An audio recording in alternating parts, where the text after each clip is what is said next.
بسم اللہ الرحمن الرحیم صلی اللہ علی النبی الامی وآلہ صلی اللہ علیہ وسلم صلاۃ و سلام علیک یا رسول اللہ۔ آج کی اس ویڈیو میں ہم سورہ اخلاص کے بارے میں سننے کی سعادت حاصل کریں گے، سورہ اخلاص کا ترجمہ اور اس کو سمجھنے کی سعادت حاصل کریں گے، اس کا شان نزول جو ہے وہ سننے کی سعادت حاصل کریں گے۔ سورہ اخلاص قرآن کریم کی مختصر اور اہم ترین صورتوں میں شمار ہوتی ہے۔ اس کے شان نزول کے سلسلے میں مسند احمد میں روایت ہے، مشرکین نے حضور صلی اللہ تعالی علیہ وآلہ وسلم سے کہا اپنے رب کے اوصاف بیان کرو۔ اس پر یہ سورہ مبارکہ نازل ہوئی اور اس سورت سے محبت جنت میں جانے کا باعث ہے۔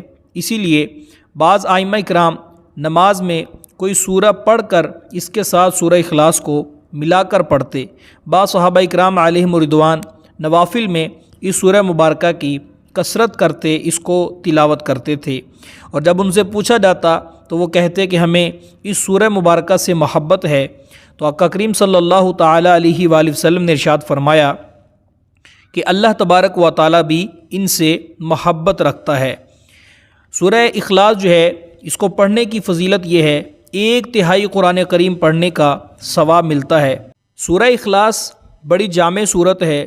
اس میں اللہ تبارک و تعالی نے کفار اور مشرکین کے جو غلط نظریات تھے، جو باطل عقائد تھے، اللہ تبارک و تعالی نے ان کا رد فرمایا ہے اور ان کا جواب بھی ارشاد فرمایا ہے۔ بعض مشرک ایسے ہیں جو اللہ تبارک و تعالی کی صفات کے منکر ہیں اور اللہ تبارک و تعالی کے لیے اولاد مانتے ہیں کہ اللہ تبارک و تعالی کی اولاد ہے۔ اللہ تبارک و تعالی نے ان کا رد فرمایا۔ بعض کافر ایسے ہیں، وہ کہتے ہیں کہ اللہ ایک نہیں ہے بلکہ بہت سارے خدا ہیں، جیسا کہ ہندو جو ہے یہ بھی عقیدہ رکھتے ہیں کہ بھگوان ایک نہیں ہے بلکہ بہت سارے بھگوان ہیں، بہت سارے خدا ہیں۔ اللہ تبارک و تعالی نے اس کا بھی رد فرما دیا۔ اور اسی طرح بعض جو کفار ہیں وہ اللہ تبارک و تعالی کے برابر جو ہے بعض لوگوں کو سمجھتے ہیں، اپنے خداؤں کو سمجھتے ہیں، اپنے بتوں کو سمجھتے ہیں۔ اللہ تبارک و تعالی نے ان کا بھی رد فرما دیا۔ آئیے اس سورہ مبارکہ کی تلاوت بھی کرتے ہیں اور اس کا ترجمہ جو ہے لفظی طور پر اور مفہوم کے طور پر سمجھنے کی کوشش کرتے ہیں۔ اعوذ باللہ من الشیطان الرجیم، بسم اللہ الرحمن الرحیم۔ قل هو اللہ احد، قل تم فرماؤ، هو اللہ وہ اللہ، احد ایک ہے، اللہ الصمد اللہ بے نیاز ہے، لم یلد ولم یولد نہ اس نے کسی کو جنا اور نہ وہ کسی سے پیدا ہوا، ولم یکن لہ کفوا احد اور کوئی بھی اس کے برابر نہیں ہے۔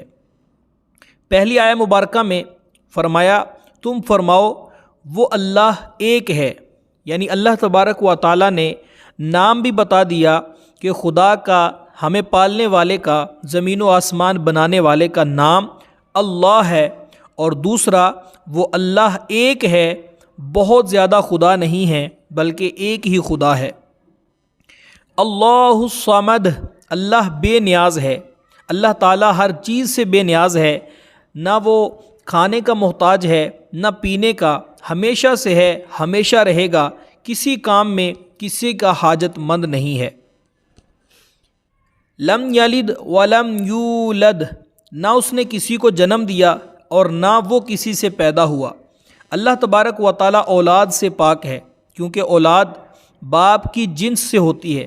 اللہ تعالیٰ اس سے پاک ہے، یوں ہی وہ خود کسی سے پیدا نہیں ہوا، کیونکہ وہ قدیم ہے، ہمیشہ سے ہے۔ پیدا ہونا اس چیز کی دلالت ہے جو پہلے نہ ہو بعد میں وجود آئے، اس کو پیدا ہونا کہتے ہیں۔ اس میں مشرکین اور یہود و نصارہ سب کی تردید ہے۔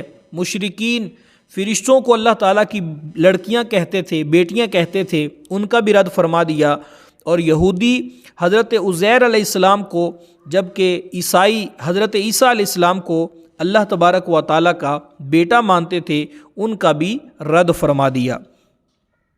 وَلَمْ يَكُنْ لَهُ كُفُوًا أَحَدٌ اور کوئی اس کے برابر نہیں، نہ ذات میں نہ صفات میں کوئی اس کے برابر کا نہیں ہے۔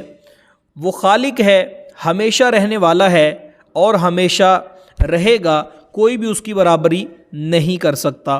اللہ تبارک و تعالی ہمیں سورہ اخلاص کی برکتوں سے مالا مال فرمائے، اس کی تلاوت کرنے کی توفیق عطا فرمائے، اس کو سمجھنے کی توفیق عطا فرمائے۔ آمین بجاہ النبی الامین صلی اللہ تعالی علیہ وآلہ وسلم۔